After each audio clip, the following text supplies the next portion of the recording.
having a great big festival today, we think to one of their local patron saints. And they've been blowing off very loud fireworks day and night since we got here. And it's a little bit terrifying and also a little bit awesome.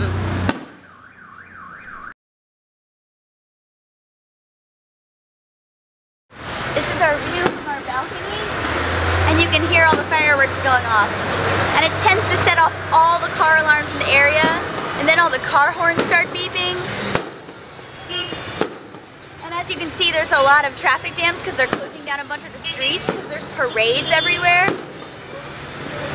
This has been going on day and night constantly. It's awesome.